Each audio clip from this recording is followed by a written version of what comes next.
Merci, Monsieur le Président, de m'avoir passé la parole. Monsieur Diallo, non. Vous avez commencé votre narration des faits par la tentative d'enlèvement de l'âge Cellou Dalein Diallo à son domicile par le colonel Moussa Kégboro Camara.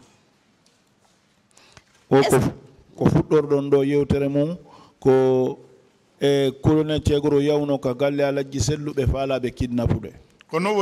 comme ça. Est-ce qu'une manière pour vous de dire que le colonel Moussa Kégboro Camara était un habitué des faits? Non,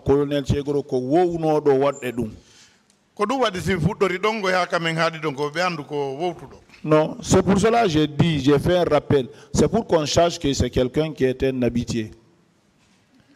D'accord. Monsieur Diallo, est-ce que vous avez vu le colonel Moussa Kégboro Camara embarquer les femmes dans son véhicule en direction du stade, en direction du camp Alpha Yaya Diallo?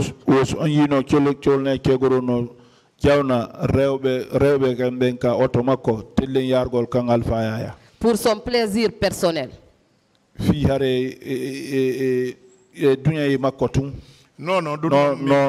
je n'ai pas vu ça. D'accord. Vous avez déclaré à cette barre que le colonel Moussa Kégboro Camara a voulu embarquer l'âge Cellou Dalein dans son véhicule et que vous vous étiez opposé, oui ou non? Oui, comme je pose notre parce que quand on taille men wawatano bayi be dudi men oppose non mais il y a la jewata jaw ko alla non e ko tay population ariko sinandu ngo jaw noy no. Bon, on s'est imposé un peu, mais ils étaient plus nombreux que nous. Mais Dieu aidant, la foule est venue, c'est pour cela qu'ils n'ont pas pu le faire monter. D'accord. Est-ce qu'il n'avait pas reçu l'ordre d'attenter à la vie de monsieur Cellou Dalein Diallo? Est-ce que au Hebano Yamiro Fio Ituonki à la Giselu? Ah, s'il avait réussi à les envoyer là-bas, personne ne sait là où il allait les envoyer. D'accord. Du domicile de monsieur Jean-Marie Doré à la tribune, vous étiez en compagnie de l'âge Cellou Dalein Diallo? Au Gibi. Jean-Marie Doré ha ka tribune tay onon ala giselu don wondine on était à pied jusqu'à ce qu'on se rencontre avec Kégboro.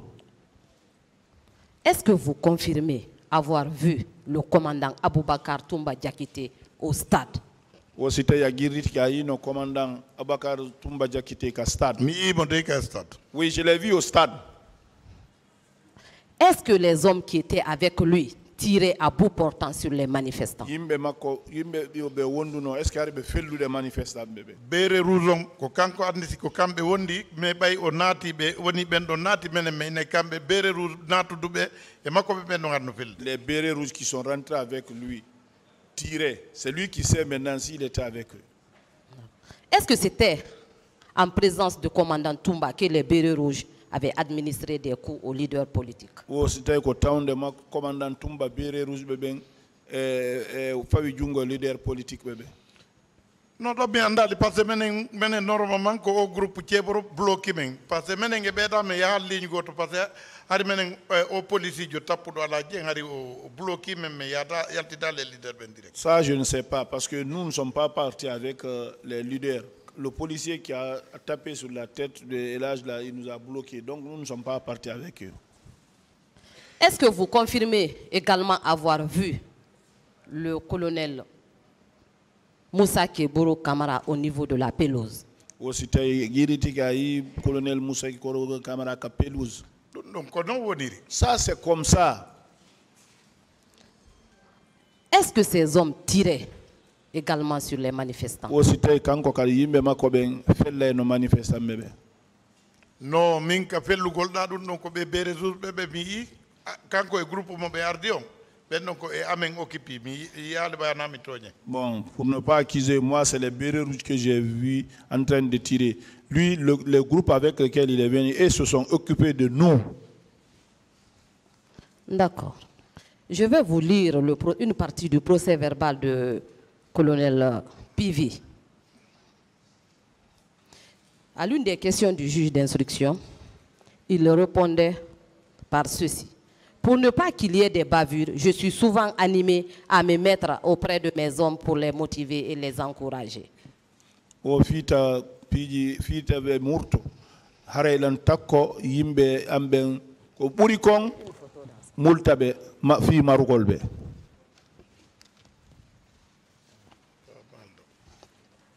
Je n'ai pas compris ça. J'ai dit, je vais faire la lecture d'une partie de la déclaration de monsieur, de colonel Kiboro, consignée dans son procès verbal d'interrogatoire au fond. Ora ko buccugol seeda ko colonel Chegoro woji kon e procès verbal makko kabe landi modon. Il déclarait ceci à l'une des questions du juge d'instruction. Ino jabol ko landi e juge jogo. Qu'est-ce qui vous a motivé à être sur les lieux en tant que secrétaire d'État? Kon nun nabi on don tawde onon ko lando kon secrétaire d'État. Pour ne pas qu'il y ait des bavures, je suis souvent animé à me mettre auprès de mes hommes pour les motiver et les encourager. Fita yimbe ambe murtube wana boneji haraylan takko mabbe tun ko buri kon. Monsieur Diallo, au vu de la photo, de l'image que je détiens, est-ce qu'on ne peut pas dire que le colonel Moussa Kiboro Kamara avait bel et bien encouragé et motivé ses hommes ce jour-là au stade à commettre ces atrocités? Sendari wono fote do en wata no den denyande Moussa Kiboro Kamara groupe mabbe hare ko fi lettugol yimbe ben wonno o wadi. Denyande ko fi lettugo yimbe ben kabe wonno. Ici là c'était ce jour-là c'était pour infliger des sévices aux gens quand même qui les a envoyés. Le colonel Moussa Kiboro Kamara a affirmé à cette barre n'avoir jamais vu de blessés graves ni de morts au stade. Qu'en dites-vous? O kanko o yeyano parmudo tidudo madum o yakadi fure ka stade ko dum o woli kerjuro. Donc hala ba se tay woni ko kanko tigi nambe alaji sello e ngay ga Ambroise Pare o inata ben don hari Barma o inata o yali kadi Barma.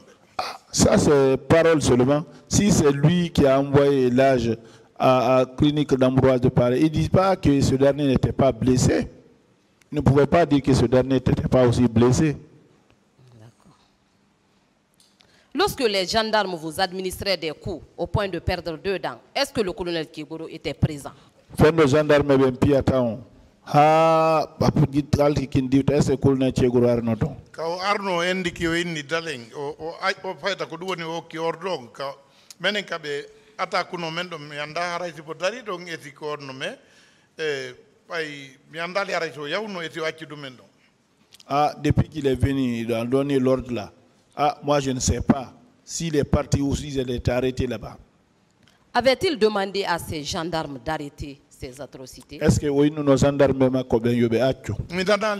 Non, je n'ai pas entendu. Est-ce qu'on peut considérer le colonel Moussa Kiboro Kamara comme sauveur de manifestants ou de leaders politiques? Est-ce que le colonel Kiboro est sauveur de leaders manifestants?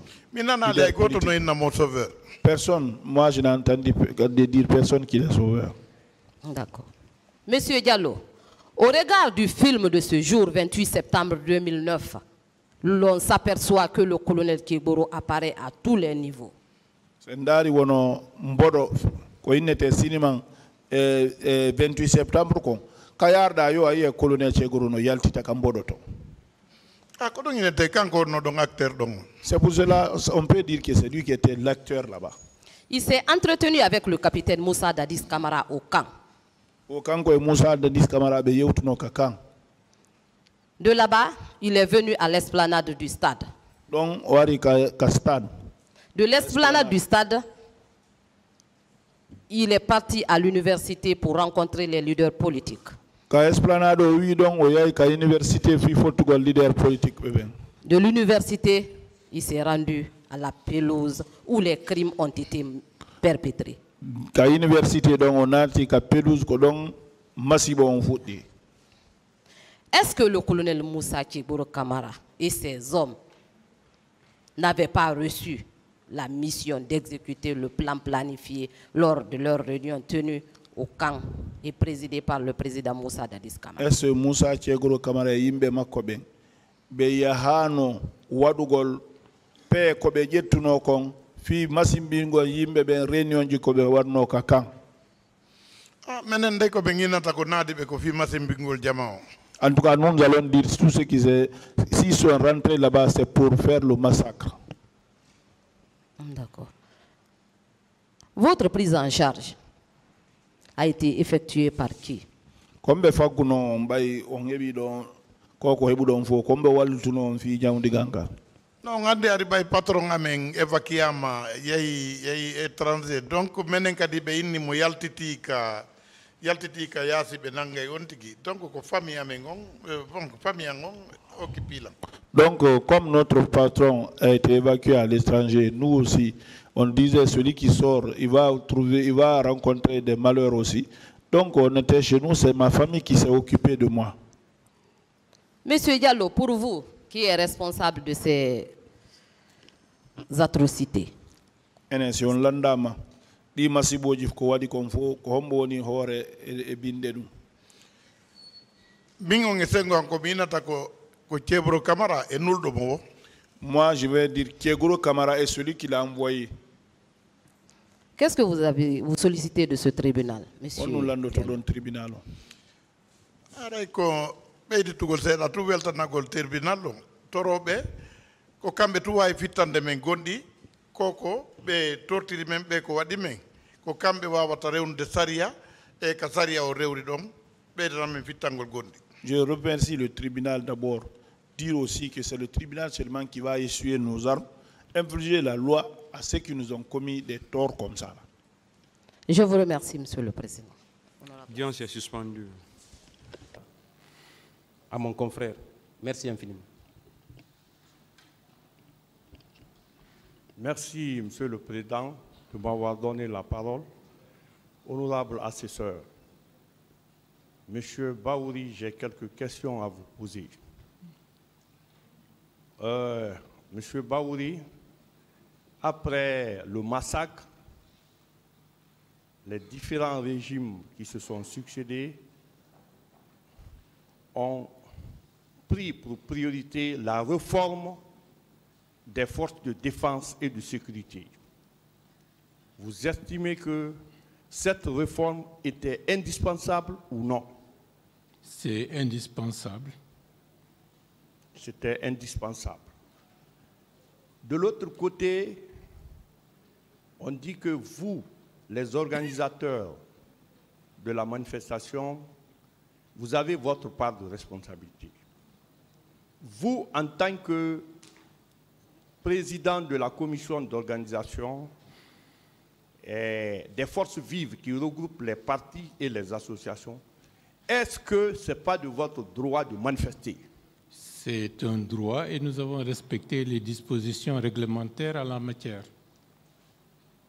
Dans les conditions normales, est-ce que le fait que l'armée est venue, normalement si l'armée doit intervenir, ça pourrait être à votre demande pour justifier l'intervention, mais ce n'est pas vous qui avez demandé à l'armée de venir, mais c'est l'armée qui est venue. Donc s'il y a eu le massacre, qui en est responsable? Ceux qui ont fait appel à des forces militaires pour investir le stade du 28 septembre. Ok. Est-ce que vous savez qu'après le massacre, la CEDEAO a demandé d'installer en Guinée une force d'interposition pour protéger les civils, mais le président Dadi s'était opposé. Vous êtes au courant? J'avais appris ça sans pour autant accorder une importance particulière à cette sollicitation. Ok. Et au niveau de la clinique Ambroise Paris, vous avez déclaré que quand vous avez été, avec l'intimidation faite par le militaire de faire sauter la clinique, on vous a déplacé. Est-ce qu'aujourd'hui, les partis civils qui ont déclaré qu'au niveau des hôpitaux, les lieux étaient militarisés et que les médecins avaient même peur de les admettre pour les premiers soins? Est-ce que cela est une réalité, non? C'est une possibilité. C'est une possibilité. Je dis le président Moussa Dadis Camara, ces derniers temps-ci, il avait exprimé sa volonté de se présenter. Ce que vous avez donné comme exemple, il y a un surplus parce que déjà des associations de soutien avaient été créées et que partout dans le pays, on disait le président Dadis est candidat. Et s'il est candidat, c'est que vous l'avez voulu. Il entend respecter votre choix et le verdict des urnes. Cela prouve qu'il était candidat et il voulait se présenter, n'est-ce pas? C'est possible. Voilà. Et le groupe de contact qui est venu en Guinée pour rencontrer le gouvernement avait découragé le président Dadis de se présenter et que vous avez vu à la télé que l'ambassadeur allemand aussi avait pris la parole pour dire de ne pas se présenter. Mais ses propos étaient à la mesure de sa détermination parce qu'il voulait se présenter coûte que coûte. Est-ce que ce n'est pas ce qui a justifié, n'est-ce pas, la manifestation? C'est un élément qui a contribué à crisper davantage les relations. Ok, de l'autre côté, concernant la responsabilité du président Dadis, on dit que le président Dadis, concernant ce massacre, qui n'est pas, sa responsabilité ne peut pas être engagée parce qu'il n'a pas donné l'ordre et il n'a dit à personne d'aller au stade. Mais vous savez, en tant que chef militaire hiérarchique, responsable de la chaîne de commandement, est-ce que si les militaires vont massacrer en tant que premier responsable, sa responsabilité est déjà engagée, n'est-ce pas? Bien entendu. Voilà. Est-ce que vous savez qu'après le massacre, la communauté internationale, pour apporter son aide, ils avaient déclaré que toute victime, que ce soit une partie civile ou bien des témoins, des simples témoins, quand ils vont, n'est-ce pas, à l'extérieur, de les recevoir, de les accueillir et de s'occuper d'eux. Vous êtes au courant de ça? Selon le rapport de la commission d'enquête internationale. Bon, peut-être c'est une doléance exprimée, mais dans la réalité, ça ne s'est pas fait avec diligence pour beaucoup de gens qui ont exprimé le souhait de se réfugier ailleurs. Ok. S'agissant du colonel Moussa Kebrou, tout le monde sait qu'il était au stade, vous l'avez dit. Et quand il était venu, il avait commencé par la sensibilisation. Il a dit au président Sidia, il dit de reporter la manifestation. Et il lui a dit, quand le président Dadis vous a appelé, j'étais à côté. Mais lorsqu'il dit de reporter la manifestation et que les leaders disent que la manifestation ne peut plus être reportée parce que tous les manifestants étaient déjà présents, est-ce que, à part ça, il n'a pas dit que si la manifestation ait lieu, vraiment ils vont sévir? Je n'ai pas entendu cela pour être très clair. C'est possible. Ok. Vous avez parlé de la présence des éléments héroclites. Les éléments héroclites, c'est-à-dire les éléments qui avaient une tenue spéciale, qui n'était pas une tenue réglementaire de l'armée guinéenne. Donc, ceux qui avaient l'habillement, les t-shirts de celle-ci et de Arsenal. Ceci, normalement, dans les conditions normales, un haut gradé qui est au stade, s'il y a la troupe, normalement, ils obéissent à ces instructions, non? Oui. Mais si ils font des gaffes et que personne ne dit quelque chose, les hauts gradés qui sont présents ne dites pas quelque chose, c'est qu'ils sont consentants. Qui ne dit rien consent. Sinon, en tant que haut gradé, quand le soldat déconne, tu peux le recadrer. Mais si tu te tais et que les massacres continuent, cela veut dire que tu es consentant. Ou bien? C'est vrai. Okay. Concernant le président Cellou Dalein Diallo, le président Cellou Dalein a déclaré que ses côtes étaient cassées, c'est parce qu'on l'a pris pour mort, c'est pourquoi on l'a abandonné. Qu'est-ce que vous en dites? Parce que vous étiez ensemble. C'est possible. Ah, c'est possible. OK. Monsieur Baouri, en tant que parti civil, vous avez été victime d'une blessure.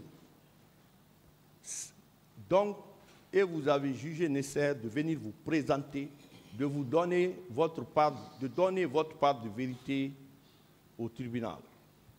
Est-ce que ce n'est pas normal? Est-ce que votre constitution de parti civil est justifiée? Elle est justifiée pour maintes raisons. Et que je vous dis que vous pouvez vous constituer partie civile à tout moment avant le réquisitoire du ministère public. Vous êtes d'accord avec moi? C'est un droit et j'espère que d'autres vont se manifester. Est-ce que dans les conditions normales, la garde présidentielle qui est partie au stade, qui a massacré, est-ce qu'on peut dire que la responsabilité du président Dadis n'est pas engagée? C'est difficile de dire le contraire. C'est une réalité. Voilà. Parce que c'est lui qui commande sa garde, ou bien? C'est lui qui commande sa garde. La garde présidentielle est pour la présidence. Voilà. Et vous savez que cette garde était composée de bataillons autonomes des troupes aéroportées, le bataillon Rangès, le bataillon chinois et la garde présidentielle proprement dite, que le président Dadis a choisi sur la base de la confiance. Vous étiez informé de ça? Je ne me suis pas intéressé à la composition de sa garde. Donc cette garde était au stade et qu'elle fait partie de ceux qui ont massacré, comme les milices de Kalea et les éléments d'antidrogue. Monsieur Baouri, vous avez fait une déclaration tout à l'heure. Vous avez dit que quand on vous a envoyé à l'infirmerie du camp, vous avez aperçu un camion. Cela corrobore avec le PV de feu général Mamadou Toutou Kamara, qui a déclaré qu'il a vu 22 corps, un camion de 22 corps, et à 17h, un camion contenant 54 corps.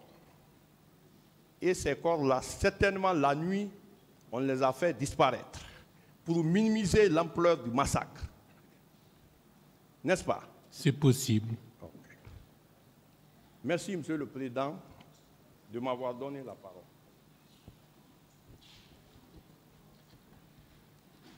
Merci, Monsieur le Président. Monsieur Ba, vous avez déclaré à cette barre avoir porté plainte pour coups et blessures volontaires. Vous maintenez cette déclaration? Oui. Est-ce que vous avez pu identifier les auteurs de ces coups et blessures dont vous aviez été victime? Non. Ce jour, les personnes qui vous entouraient, étaient-ils des gendarmes ou des policiers? C'est difficile à dire dans les circonstances du moment, parce qu'il y avait un peu de tout.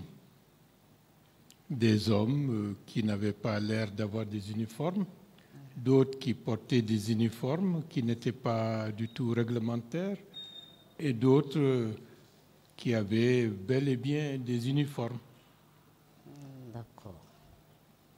Dans le procès verbal d'interrogatoire, commandant Toumba Diakité déclarait ceci. Peu après, Dadis m'a fait appel. Il m'a dit ceci. Toumba, le pouvoir est dans la rue. Ils vont le regretter, il faut les mater. N'est-ce pas le résumé de ce qui s'était passé au stade ce jour, 28 septembre 2009? En tout cas, il y a eu un massacre.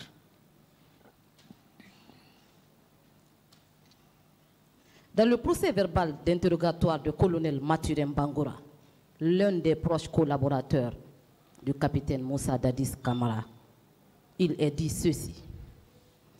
En mon retour de la France, j'ai pu glaner ça et là quelques informations auprès de mes collègues du CNDD et du gouvernement.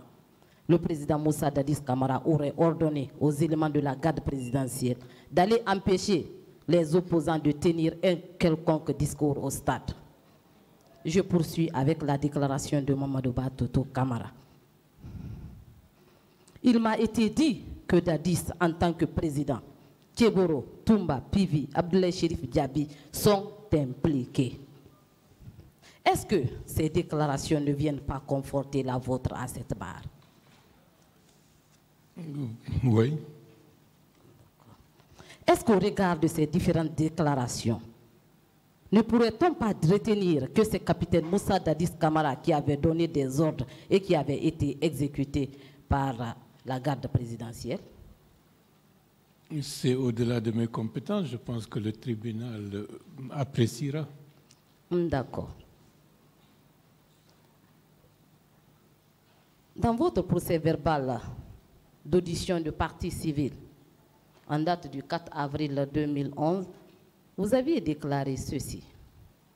À l'intérieur du stade, j'avais formellement reconnu le nommé Aboubakar Diakité dit Toumba, qui était d'ailleurs le chef des bérets rouges qui sont venus au stade, et mieux, c'est lui qui donnait des instructions à ses subordonnés pour nous faire descendre des gradins.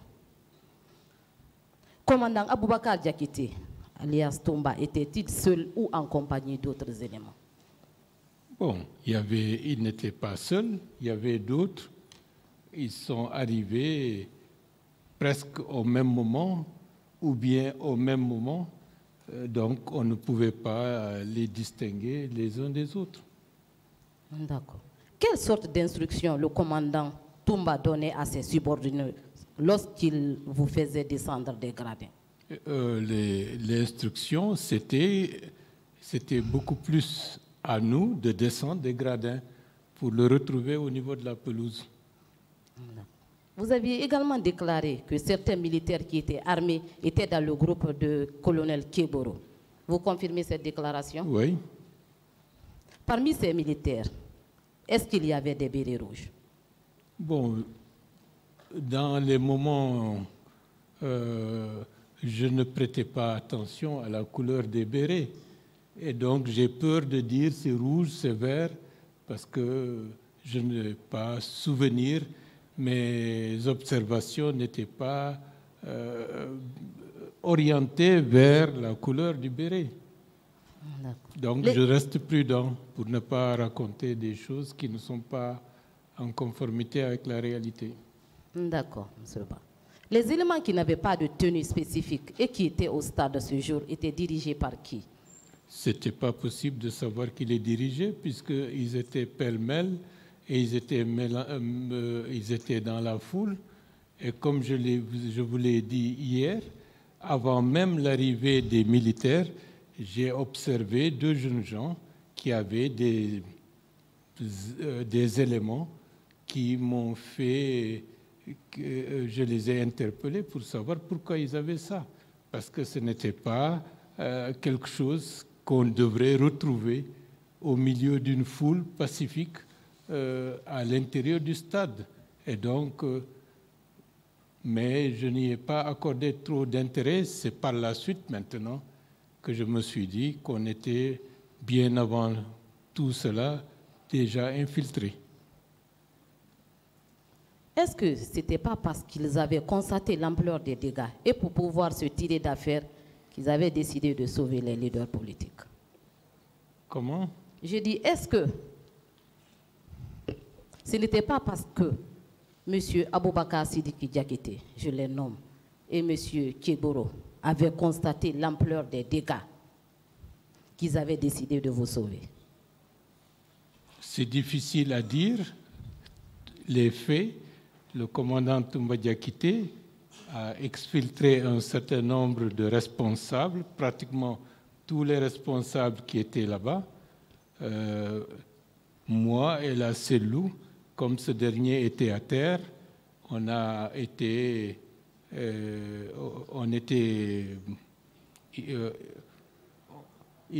bon, je ne dis pas qu'il nous a, mais on était là et je devais m'occuper de la Cellou, ce qui a fait qu'ils nous ont laissés à l'intérieur de la pelouse. Et par la suite, comme je vous l'ai dit, c'est ça qui m'a amené avec Ablaye III à le porter pour le faire sortir de la pelouse et, grâce à Dieu, par la suite, rencontrer ou apercevoir le colonel Thieboro qui a bien voulu nous prendre en charge et nous faire sortir du stade. D'accord. Monsieur Ba, est-ce que ce n'était pas les tireurs à l'entrée qui s'étaient transformés en sauveurs? C'est difficile pour moi de le dire de manière explicite puisque je n'ai pas vu ni l'un ni l'autre tirer sur qui que ce soit, à mon niveau. D'accord. Je vais vous faire lecture de quelques déclarations de certains leaders politiques consignées dans leurs procès-verbaux. Je commence par M. Mamadou Cellou Dalein Diallo. Dans son procès-verbal d'audition de partie civile, il déclarait avoir vu les bérets rouges avec à leur tête le commandant Toumba Diakité, qui ont fait éruption au stade et qui s'étaient mis à tirer à balles réelles sur les manifestants. Également, M. Lunseni Fall déclarait dans son procès-verbal d'audition de partie civile ce qui suit. Du haut de la tribune, nous avons compris que les militaires tiraient sur les manifestants. À la tête du contingent, j'ai reconnu le lieutenant Toumba Diakité. Lorsque nous avons compris que ça tirait sur les manifestants, j'ai demandé à mes collègues de rester sur place. Nous avons attendu là et les jeunes sont venus former un cordon autour de nous. Entre-temps, Toumba Diakité et ses compagnons sont venus les disperser pour s'en prendre à nous. Nombreux parmi nous ont été battus et blessés. Cellou Dalein Diallo, Sidia Touré, Mouktar Diallo et moi-même avons été arrêtés comme des mineurs. Que pensez-vous de ces différentes déclarations des autres leaders? Bon, permettez-moi de ne pas me prononcer sur les déclarations des autres, puisque nous n'avons peut-être pas vu les mêmes choses et les interpréter de la même manière. D'accord. En tant que président de la commission d'organisation de la manifestation, le capitaine Moussa Dadis Camara et certains de ces éléments étaient-ils les concepteurs et les exécutants de ces massacres? Bon, c'est des éléments des forces régulières de l'armée guinéenne ou des forces de défense de la sécurité de notre pays qui sont intervenus dans le stade. Donc, a priori, les soldats, les militaires exécutent des ordres. Venant du capitaine Moussa Dadis Camara, en tant que président de la République d'alors, oui ou non? Ça mérite d'être étayé, ce n'est pas dans mes compétences. Merci, M. Ba. Merci. Merci, M. le Président. Alors, M. Amadou Ouriba, j'ai des petites questions de précision. D'abord, M. Ba, confirmez-vous que la manifestation du 28 septembre n'était pas un acte spontané? Ce n'était pas spontané. Ça avait été minutieusement organisé, planifié et informé toutes les autorités. On a appliqué les dispositions réglementaires de notre pays en la matière. Parfait.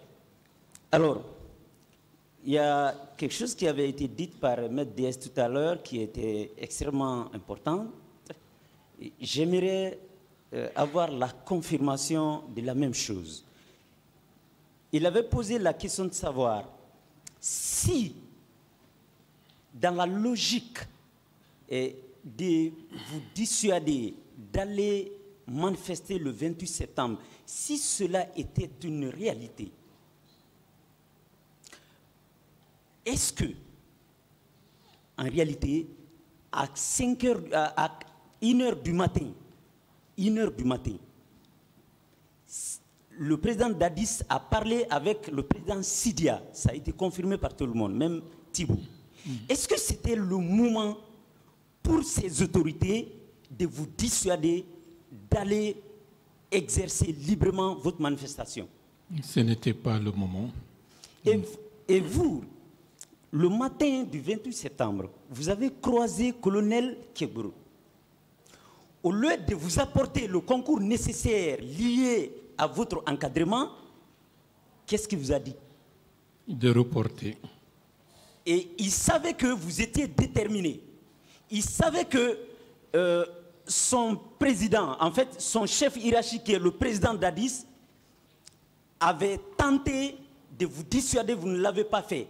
En pareille circonstance, et en sa qualité d'un officier de son rang, d'un commandant d'une troupe, est-ce qu'il n'avait pas la possibilité de réorienter l'exercice même des forces de défense sur le champ en encadrant vos marches? Dans le cadre d'un État de droit républicain, ça aurait été la disposition la plus adaptée. Parfait. Alors, monsieur, cette manifestation, vous confirmez bien qu'elle résulte de la déclaration provocative du capitaine Moussa Dadis Camara tendant à se porter candidat aux élections présidentielles? C'est un élément suivi par d'autres facteurs qui ont amené à l'organisation de cette manifestation. Parfait. Et si le président Dadis avait pris ces dispositions, notamment en reconsidérant sa position et en prenant des dispositions contre les personnes qui déclaraient tout le temps Dadis ou la mort ou les mouvements qui se proliféraient à l'époque, l'événement tragique du 28 septembre aurait dû être évité, oui ou non, M. Ba? Je pense qu'on n'en serait même pas arrivé à cela s'il y avait un autre état d'esprit pour remettre la transition sur les bons rails. Parfait. Alors, venons au stade du 28 septembre, M. Ba. Est-ce que vous avez vu, quand vous avez rencontré le colonel Kegboro avec ses hommes, ils étaient tous armés, oui ou non?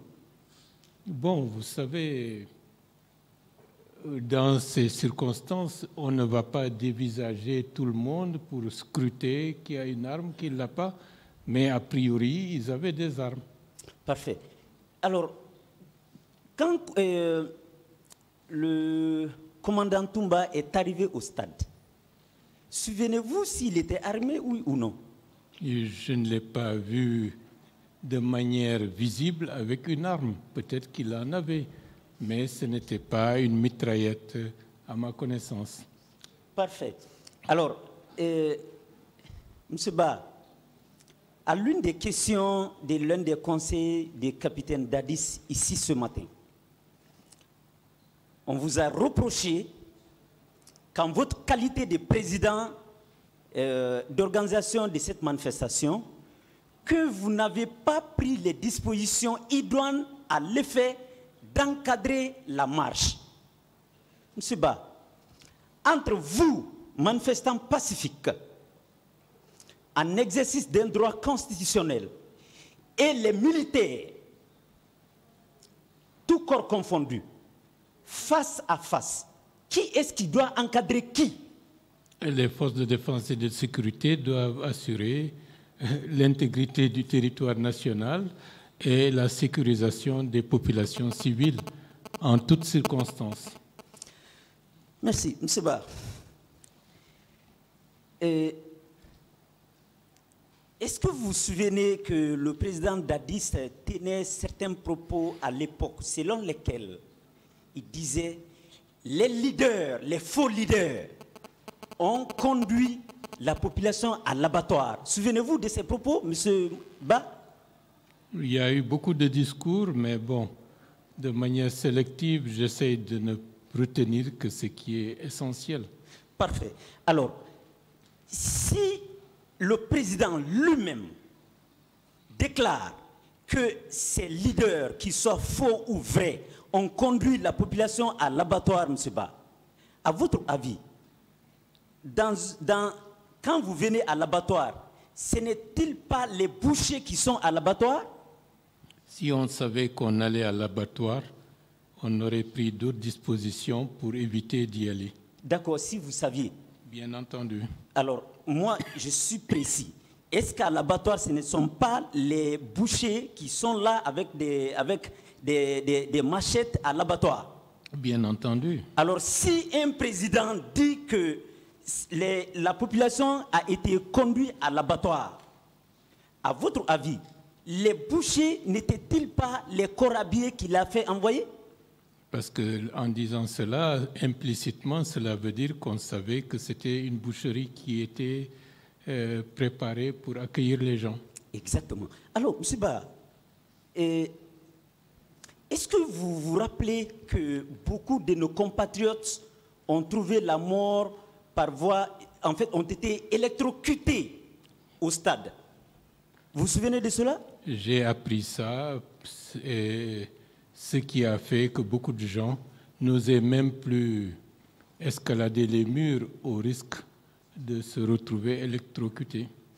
Savez-vous que certaines portes du stade ont été fermées par je ne sais pas qui quand les manifestants étaient à l'intérieur du stade? Oui, bon, c'est une réalité. Sinon, tout le monde aurait pu être évacué sans trop de drame.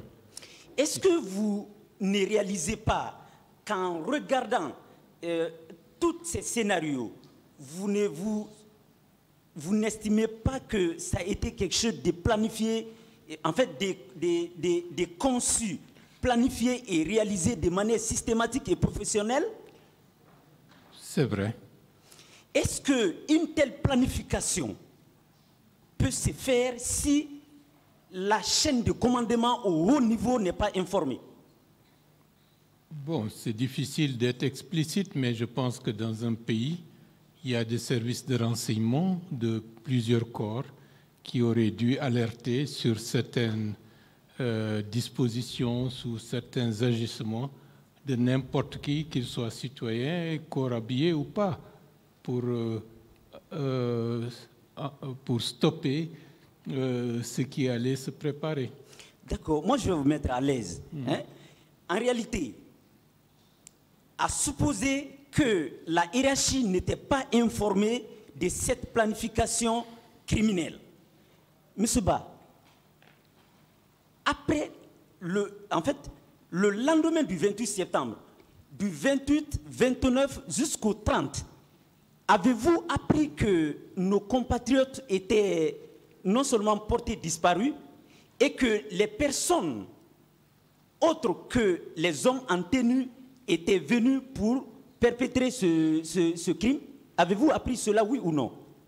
Le 29, le 30, j'étais complètement isolé à la clinique Pasteur, compte tenu de votre n'ayant blessure. aucune information de ce qui se passait dehors. D'accord. Alors, ce que je viens de vous dire, c'est ce qui était la réalité.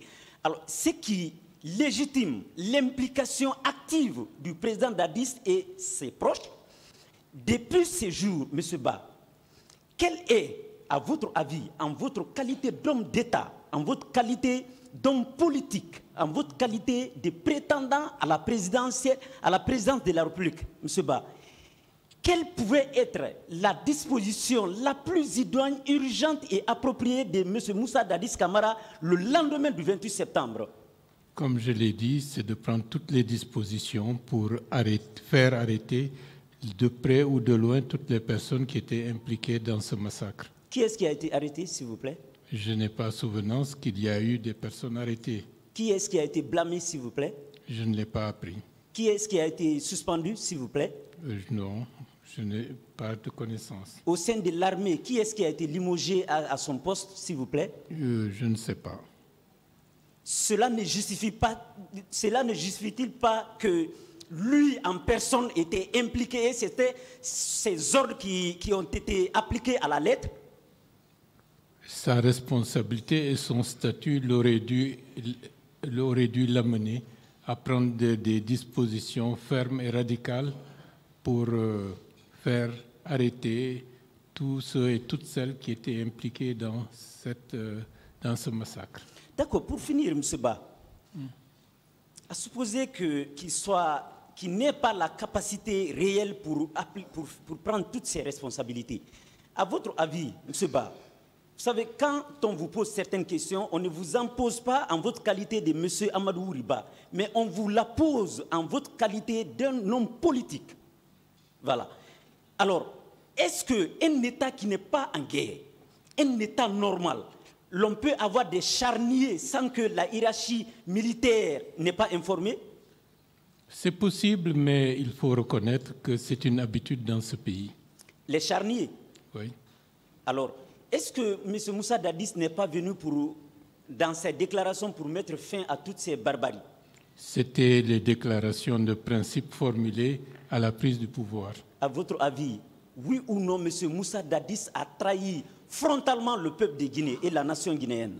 On peut dire pour cela il a échoué dans cette volonté d'empêcher qu'il y ait encore des charniers dans ce pays. Je vous remercie. Merci. Merci, Monsieur le Président. Monsieur Amadou Riba, je salue votre courage et votre témoignage. Merci. Juste 2 à 3 questions.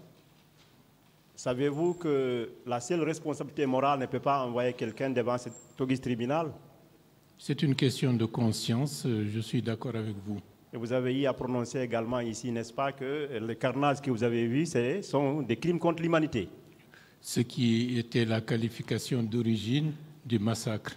Et à cet effet, donc, cette responsabilité de commandement, ou politique ou autre, ne peut qu'être qu'une responsabilité pénale ici devant cet Togis tribunal, n'est-ce pas? C'est vrai. Autre chose, vous avez une longue expérience en matière de réconciliation nationale. Je voudrais vous entendre sur ces points concernant ces procès. En quoi il pourrait s'inscrire dans cette perspective de réconciliation nationale en Guinée? Bon, de manière résumée, mon intervention dans le champ politique est due au fait que j'ai toujours cherché à ce que les droits de l'homme soient respectés pour tous dans ce pays. Et cela dès avant même 1984. Notre action a toujours été dans ce sens. Nous avons mis en place cette organisation pour protéger et pour accompagner l'évolution politique et démocratique de notre pays. À tout instant, tout ce qui aurait pu être facteur de troubles ou de pertes en vies humaines, nous avons alerté dans la mesure du possible, ou nous avons cherché à faire en sorte qu'il y ait un autre tournant qui soit pris. Malheureusement, nous n'avons pas réussi.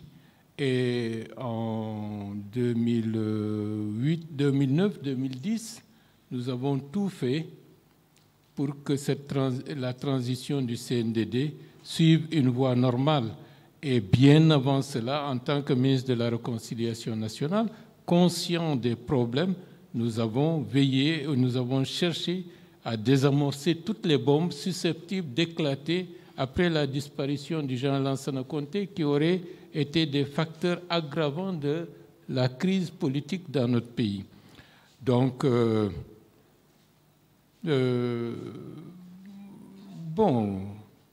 voilà, et jusqu'à présent, je pense que nous sommes dans ce sillage. Je vous remercie. Et le rapport national d'enquête est une pièce versée à ces procès, n'est-ce pas? Oui, c'est possible. Est-ce qu'on peut vous reprocher de donner un avis critique de ce rapport? Pas du tout, d'autant plus que de manière flagrante, les conclusions que j'ai apprises en écoutant les délibérations ou la lecture au niveau de ce tribunal n'étaient pas en conformité avec ce que j'ai vécu ou ce que j'ai avancé lors de l'audition au niveau de la commission d'enquête nationale. Savez-vous que vous n'êtes pas le seul à apporter ce genre de critiques à ce rapport? D'accord. Pour terminer, vous êtes devant cet auguste tribunal. Vous attendiez depuis 13 ans. Vous empêchiez de venir témoigner. À titre personnel comme à titre de leader ou de citoyen, quelle ultime demande vous avez à formuler devant cet auguste tribunal, M. Ba? Bon, c'est une chance qu'on ait pu avoir la tenue de ce procès. Nous souhaitons que tout le processus de ce procès historique soit exemplaire et aussi, comme je l'ai toujours répété, ce n'est pas une volonté de revanche, mais c'est une volonté et un désir que par la justice pénale, que des sanctions permettent de manière pédagogique à ce que, aujourd'hui et demain, aucun responsable politique, aussi puissant soit-il, ne se permette d'aller au-delà des limites admissibles dans la violation des droits de l'homme et de savoir que, quelle que soit la personne, il est justicier